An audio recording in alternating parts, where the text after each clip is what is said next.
Yes बच्चों, मैंने आपको कल होमवर्क में एक question. Yes Yashika, good evening all of you. I think सो 1 और 2 स्टूडेंट्स न्यू हैं आज, तो मैं कल का करवाने से पहले 2 मिनट बता देती हूँ। इन दिस लेक्चर हम केमिस्ट्री पढ़ेंगे। Again my name is Arpana Singla. हम अपना first chapter some basic concepts of chemistry पढ़ रहे हैं। हाँ जी बच्चों, कल आपको मैंने एक क्वेश्चन दिया था, किया सबने? यस, मनप्रीत, शगुन, माधव, अनन्या, किया तुम लोगों ने बेटा?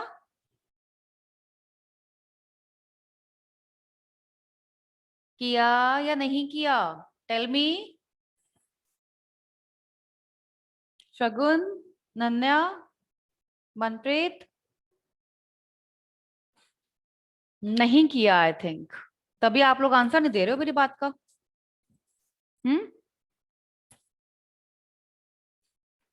ओके, देन फिर मैं ये क्वेश्चन बाद में करवाती हूँ। हम आगे आज टॉपिक कंटिन्यू कर रहे हैं। Today's topic is laws of chemical combination.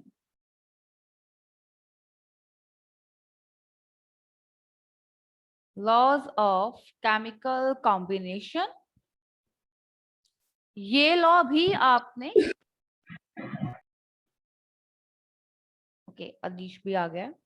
Okay, laws of chemical combination, we have 6 laws.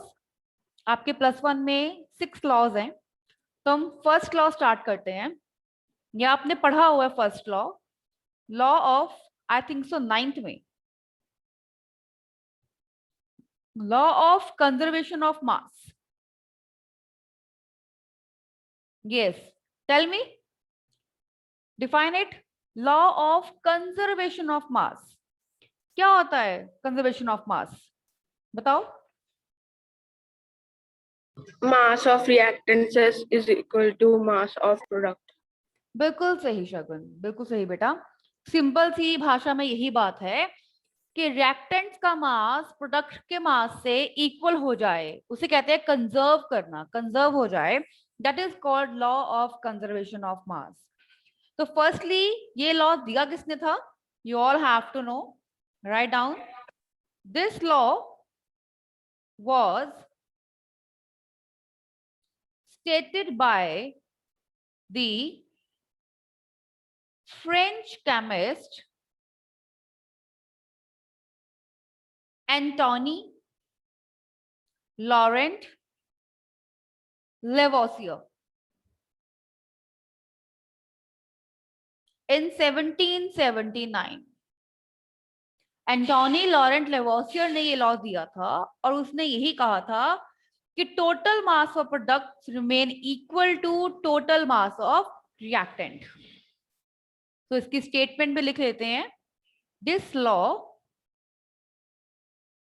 States that, क्या स्टेट करता है ये लॉ? ड्यूरिंग एनी फिजिकल और केमिकल चेंजेस,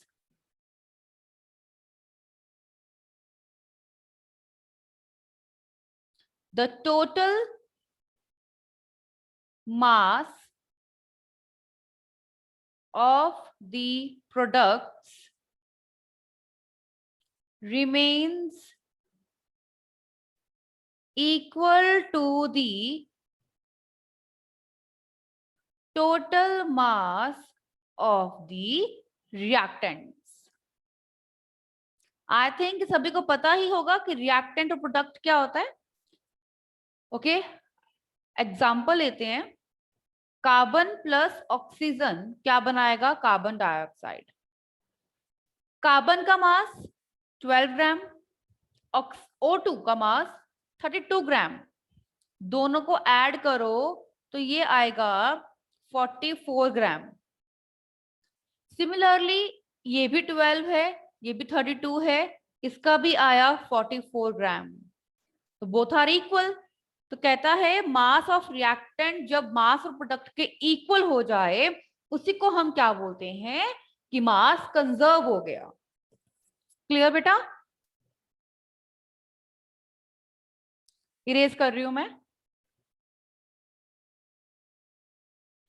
ओके, इसमें एक क्वेश्चन है जो आप लोग एज अ होमवर्क लोगे। Is law of conservation of mass always valid? Write down, this is your homework. Okay, Adish. I sorry, it's of 10th class, not 9th class. Okay, fine. Is law of conservation of mass always valid? तो ये आप find करके आओगे और मुझे कल बताओगे इसका आंसर कि ये क्या है, यस है, नो है और विद रीजन। ओके, तो ये आपका होमवर्क है। चलो एक न्यूमेरिकल करते हैं इस लॉ के ऊपर। Write down numerical. What mass of sodium chloride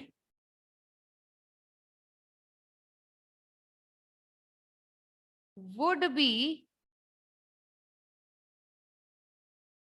decomposed by 9.8 gram of sulfuric acid if 12 gram of sodium bisulfate and 2.75 gram of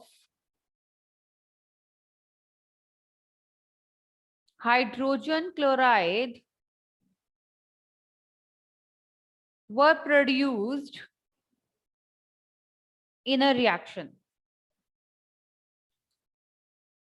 Assuming that the law of conservation of mass is true. हाँ जी, very easy question. कहता है what mass of sodium chloride. Sodium chloride का formula आज सारे NaCl। अगर बता दिया तुम लोगों ने। ओहो हो। अच्छा ठीक है पता लग गया पता लग गया। मैं भी सोचूं आज सारे चुप चुप क्यों हैं।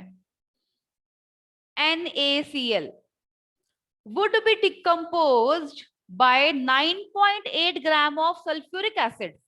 ओके, सल्फ्यूरिक एसिड क्या होता है? H2SO4। H2SO4. ये क्या प्रोड्यूस कर रहा है? सोडियम बायसल्फेट। बाय मतलब hydrogen sulphate, that is sodium hydrogen sulphate plus hydrogen chloride HCl। तो हमें ये इसका मास निकालना है ग्राम में, क्योंकि ये हमें बाकी ग्राम में दिए हुए हैं। ये भी हमें 12 ग्राम दिया हुआ है, ये भी हमें 2.75 ग्राम दिया हुआ है। तो ये x कैसे आएगा? x दोनों का प्रोडक्ट का sum reactants sum of this is equal to sum of product, right? तो बताओ x कितना आया, करो सॉल्व, प्लस माइनस करो और बताओ मुझे कितना आया।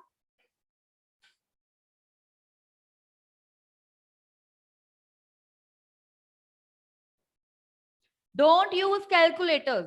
घर पे बैठे हो तो ये नहीं कि हम कैलकुलेटर या फोन यूज करें, खुद सॉल्व करो और बताओ। 4.95। Exactly correct. साथ में यूनिट्स बताने हैं बेटा, 4.95 ग्राम। क्लियर बच्चों? इन दोनों को ऐड करा, 9.8 सब्ट्रैक्ट किया, then we get the answer 4.95 ग्राम। तो ये आपका first law, law of conservation of mass, complete होता है। इरेज कर रही हूं मैं। Second law, law of definite proportion, और आप कह सकते हो कांस्टेंट कंपोजिशन।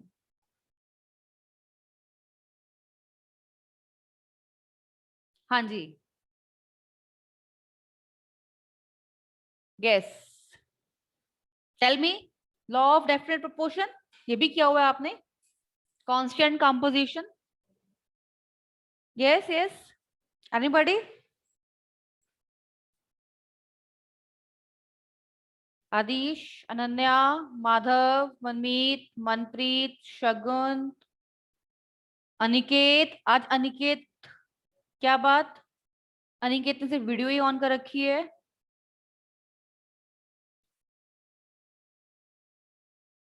हाँ जी, law of definite proportion forgotten.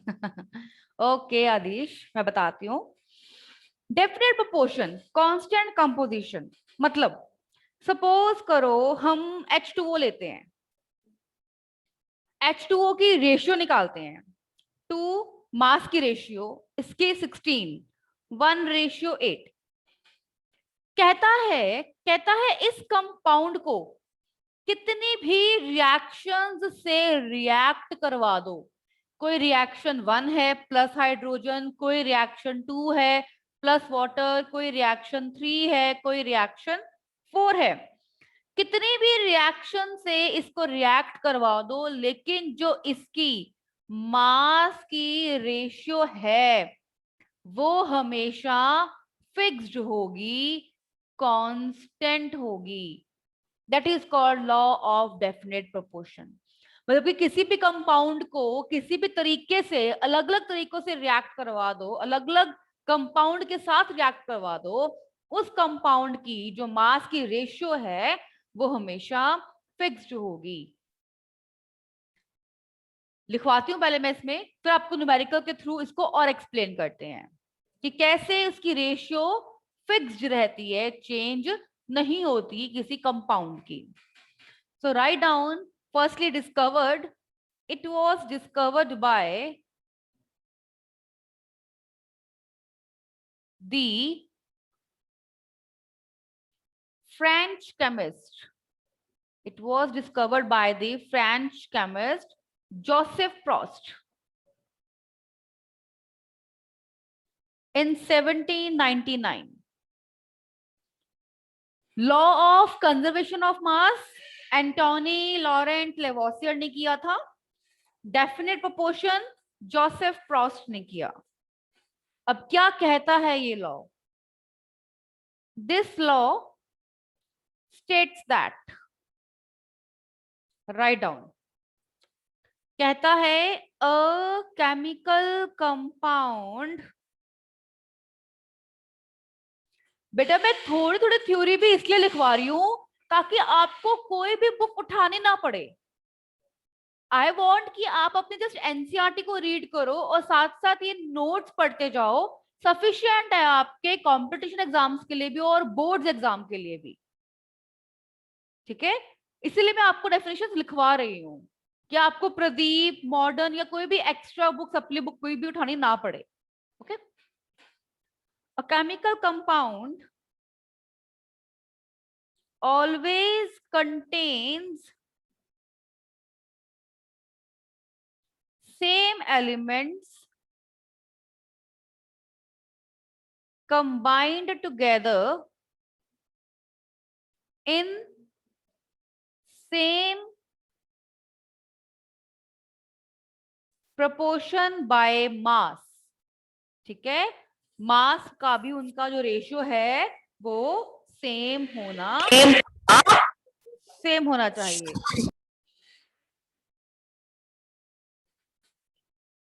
Okay, again इसमें भी एक क्वेश्चन है जो आप होमवर्क लोगे।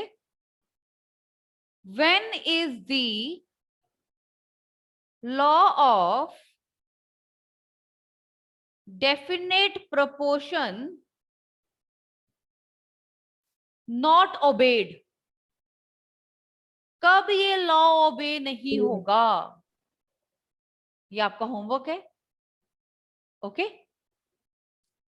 चलो अब एक न्यूमेरिकल करते हैं, इरेज कर दूं? राइट डाउन न्यूमेरिकल, थोड़ा लंबा क्वेश्चन है।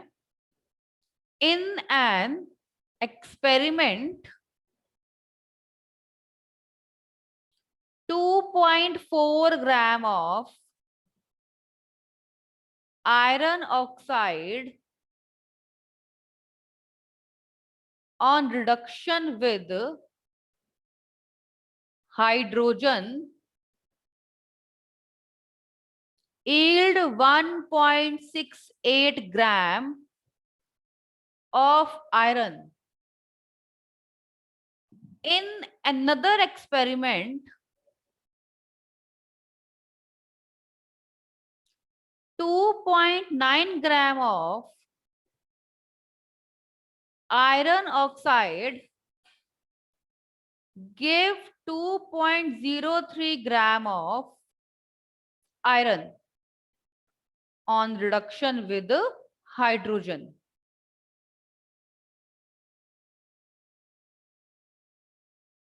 Show that above data illustrate the law of constant proportion.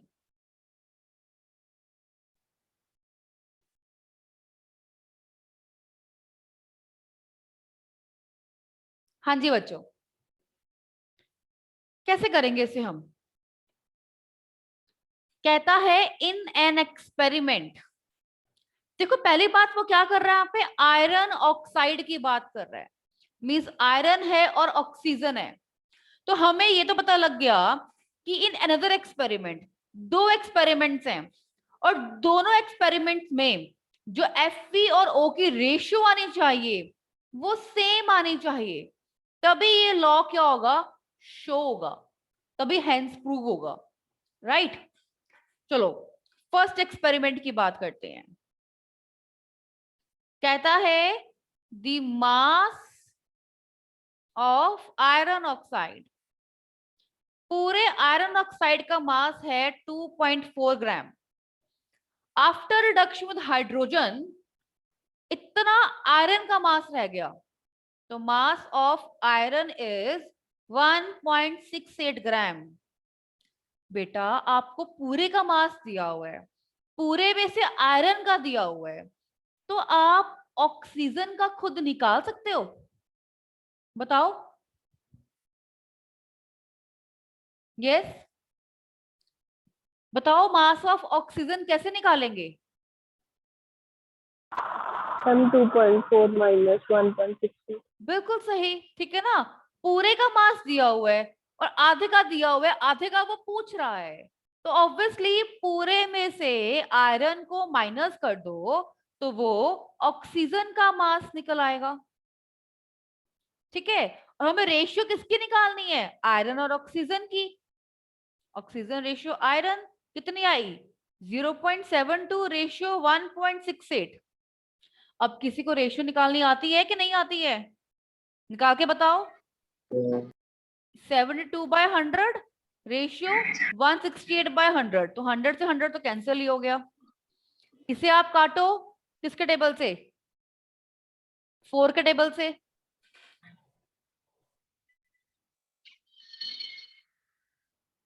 Eighteen आया, ये 42 42 आया। आगे काटो, ये 9 आया और ये आया 21 14, नहीं कितना आया 21 मैंने, अच्छा अच्छा तो 9, अच्छा ठीक है ठीक है ठीक है, मैंने गलत काट दिया। ये 1 पे गया, ये 3 पे गया, तो क्या आया 1:3। Clear? Okay, in second experiment, इसका सेकंड एक्सपेरिमेंट क्या कहता है, अब mass of iron, iron oxide हमें दिया हुआ है 2.9 ग्राम, जिसमें से रिडक्शन होके आयरन बच गया 2.03 ग्राम। तो अगेन ऑक्सीजन कितना आएगा, 2.9 माइनस 2.03, कितना आया ये ये आया 0.87 ग्राम। अगेन ऑक्सीजन रेशियो आयरन कितना है, 0.87 ratio, iron is 2.03, means 87 ratio 203। अब ऐसा करते हैं, ये 1:3 था, ट्राई इट, इसका कितना आता है 3 से मल्टीप्लाई करके, 21, 24, 25, 203। हमारा ये सही है, 1:3 सही आया है। ये भी अप्रोक्सीमेटली 1:3 ही आएगा। थोड़ी कैलकुलेशंस लग रही है मुझे, बट तुम लोग देखना ध्यान से इसको।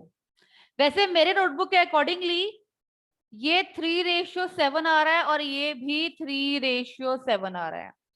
तो इन शॉर्ट मैं आपको ये बताना चाहती हूँ कि आपने आयरन और ऑक्सीजन लिया यहाँ पे, लेकिन उसको रिएक्ट हमने अलग अलग टाइप से करवाया।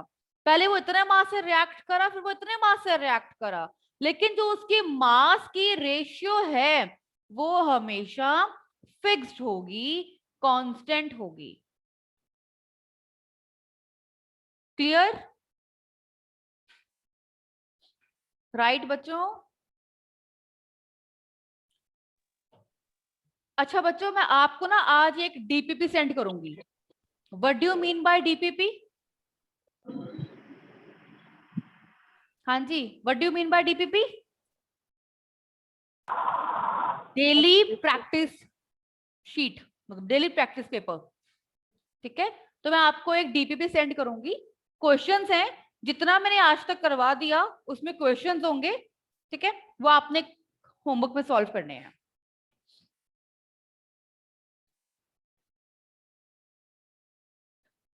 हमारा आज का लास्ट लॉ, ये 6 लॉज हैं और 6 में से हम सिर्फ 3 करेंगे आज, वरना आप कंफ्यूज हो जाओगे। और 3 हम कल करेंगे, हमारे कल लॉज कंप्लीट हो जाएंगे। ठीक है, और लॉज कंप्लीट होने के बाद जो मैं आपको शीट दूंगी उसे पूरा सॉल्व करना है, वो हम सैटरडे को डिस्कस करेंगे। एंड पहले ही बता रही हूँ, अब मंडे से हमारा इस चैप्टर का मोल कंसेप्ट टॉपिक स्टार्ट हो जाएगा। So don't miss. Okay, mole concept topic Monday से स्टार्ट होगा। Third law, law of multiple proportion.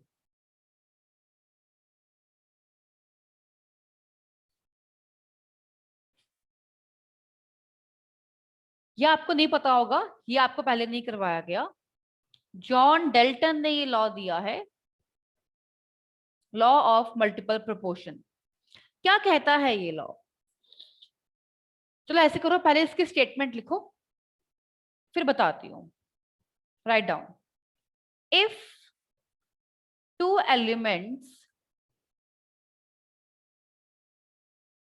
Chemically combine with each other forming 2 or more compounds with different compositions by weight, then the masses of one element which combines with the fixed mass of another element are in simple whole number ratios। देखो क्या कह रहा अपने है कमरे में दरवाजा बंद कर दे। मनसहज, क्या बोल रहे हो बेटा आप? आपका माइक अनम्यूट है, म्यूट करो उसको।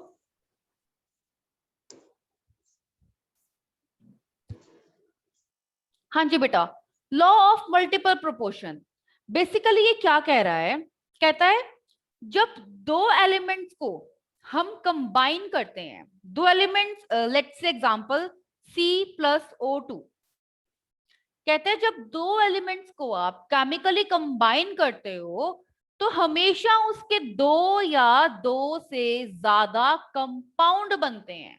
मतलब जब C+O2 मिलकर क्या बनाता है, CO2, और CO भी बनाता है। बैलेंसिंग करोगे तो आप carbon dioxide and carbon monoxide, है ना, डिफरेंट कंपोजिशंस बाय वेट। कहते हैं जब दो एलिमेंट्स को आप कंबाइन करते हो केमिकली तो वो दो या दो से ज्यादा कंपाउंड बनाता है, और कंपाउंड बनाने के बाद कहता है इन दोनों में से वो किसी एक एलिमेंट के मास को फिक्स कर देता है। सपोज मैंने यहाँ पे कार्बन के मास को फिक्स कर दिया, फिक्स करने के बाद जो बच गया, यहाँ पे O2 बचा, यहाँ पे O बचा, इट्स ओके आदिश, यहाँ पे O2 बचा, यहाँ पे O बचा, तो इसकी रेशियो निकालो, 32 मास 16 मास, रेशियो इज 2:1। तो ये कहना चाहता है, कहता है कि किसी एक को फिक्स करने के बाद जो दूसरा बच गया उसकी आप मास की रेशियो निकालोगे तो वो एक सिंपल होल नंबर रेशियो आएगी। That proves the law of multiple proportion. आई बात समझ में Ma'am, बेटा? please can you repeat? I didn't understand. Sure बेटा, श्योर शगुन। देखो वो क्या कहता है, स्टेटमेंट को पढ़ो। कहता है कि जब दो एलिमेंट्स को आप कंबाइन करते हो, लाइक मैंने कार्बन और ऑक्सीजन को कंबाइन करा, कहता है दो एलिमेंट्स कंबाइन करने के बाद उनके जो कंपाउंड बनते हैं वो दो बनते हैं या दो से ज्यादा बनते हैं। Means carbon plus oxygen carbon dioxide भी बनाता है, carbon plus oxygen carbon monoxide भी बनाता है। यस, बनाता है ना? Yes, ma'am. राइट। अब वो कहता है कि ये जो दो प्रोडक्ट बने हैं इनमें किसी एक एलिमेंट की मास की रेशियो को फिक्स कर दो। सपोज अभी न्यूमेरिकल करेंगे हम, सपोज मैंने यहाँ पे कार्बन को क्या कर दिया, फिक्स कर दिया, कार्बन कट गया, फिक्स हो गया, तो बचा क्या, यहाँ पर O2 बचा और यहाँ पर O बचा।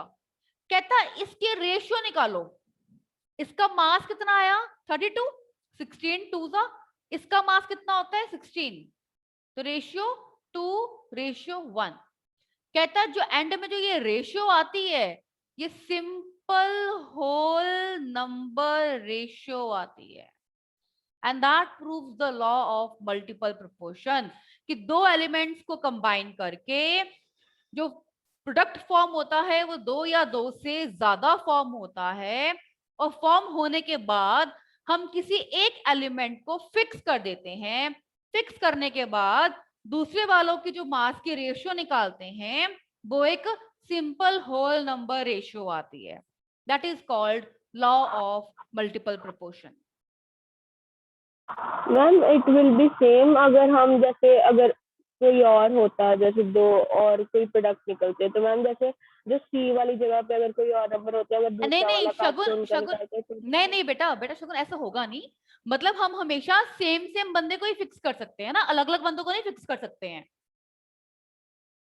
ठीक है, आप हाँ अलग अलग नहीं कर सकते हो, क्योंकि फिक्स तो हमने एक ही बंदे को करना है ना, तो वो आपके पास अलग अलग होगा ही नहीं। क्योंकि हम क्या कर रहे हैं, हम एक ही एलिमेंट से वो डिफरेंट डिफरेंट कंपाउंड्स बना रहे हैं। एलिमेंट्स तो वही है ना, उन एलिमेंट से कंपाउंड्स जो बन रहे हैं वो अलग अलग बन रहे हैं।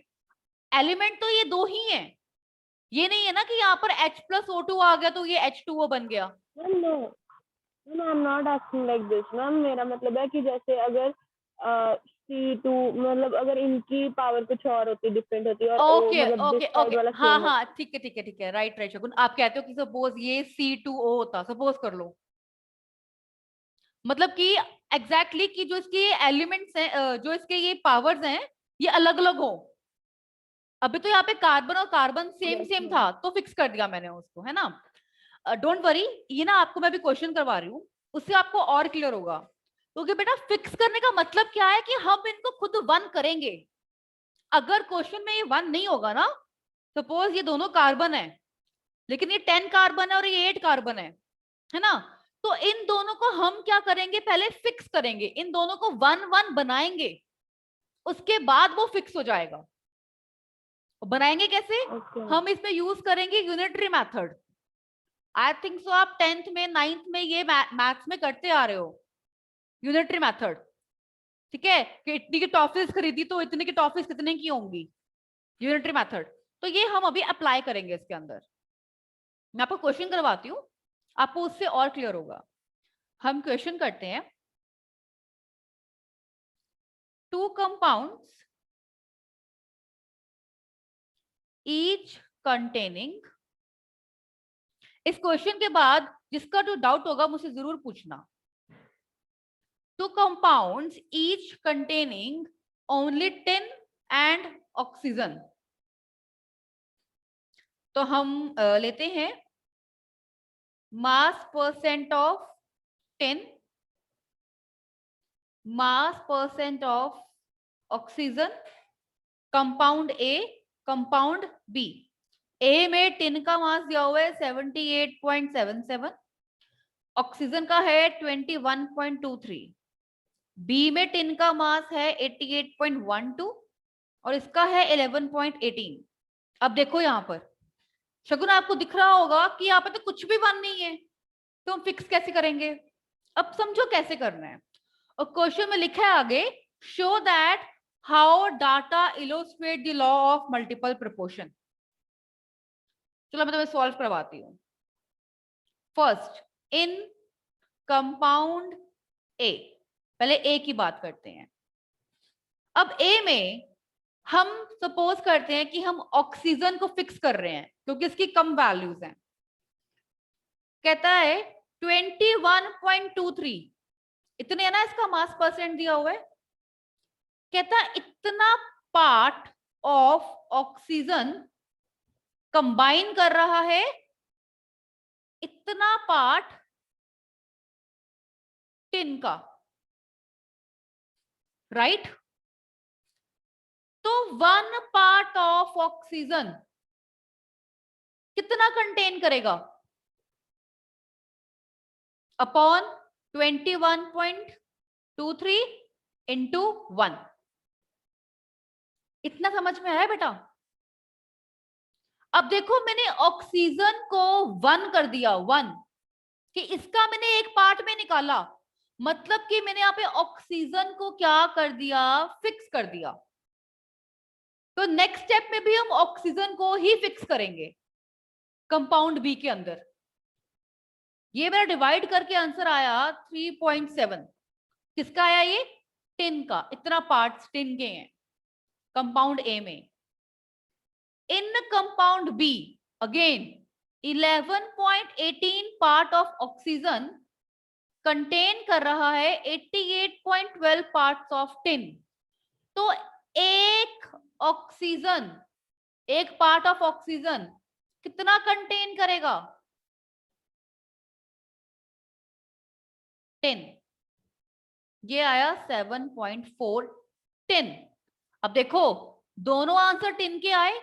अब इन दोनों आंसर्स की क्या निकालो? रेशियो। 3.7 रेशियो 7.4। ये डायरेक्टली 2 पे कट रहा है। 37 2 the 74, 1:2। that is simple whole number ratio which proves the law of multiple proportion।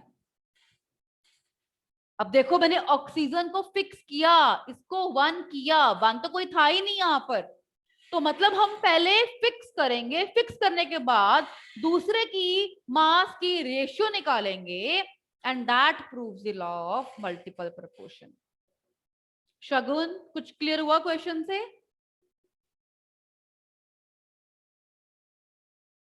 Hello शगुन।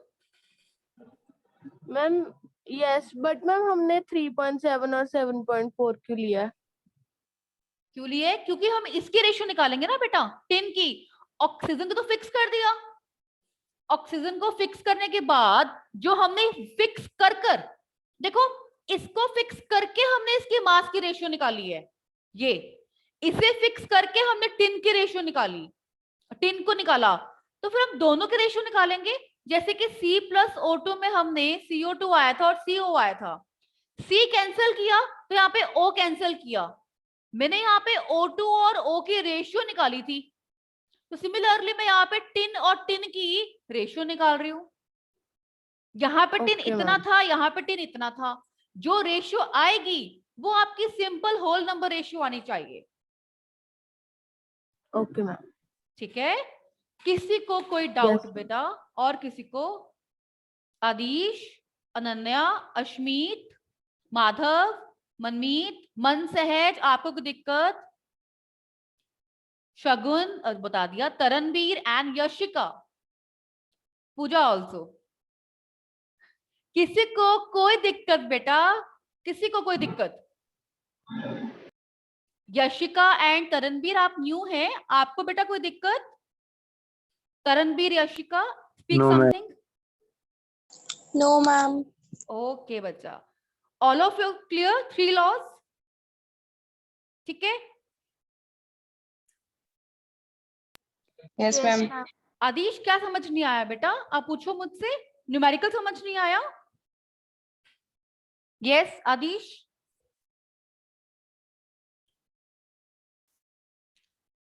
एक मिनट आदिश। यस मैम, ओके, न्यूमेरिकल समझ नहीं आया। देखो आदिश, मैं आपको बताती हूँ दोबारा से। आदिश, मल्टीपल प्रोपोर्शन है क्या? मल्टीपल मैंने क्या बताया आपको बेटा? मल्टीपल मैंने ये बताया आपको कि हम जब दो एलिमेंट्स को कंबाइन करते हैं, देखो यहाँ पे हम किस किस को कंबाइन कर रहे हैं ना, यहाँ पे हम टिन और ऑक्सीजन को कंबाइन कर रहे हैं।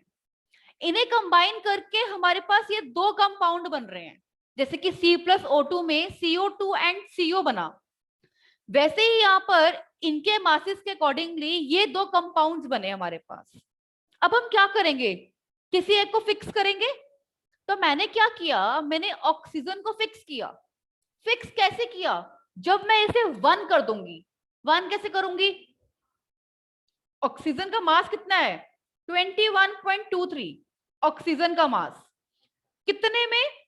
78.77 टिन के अंदर।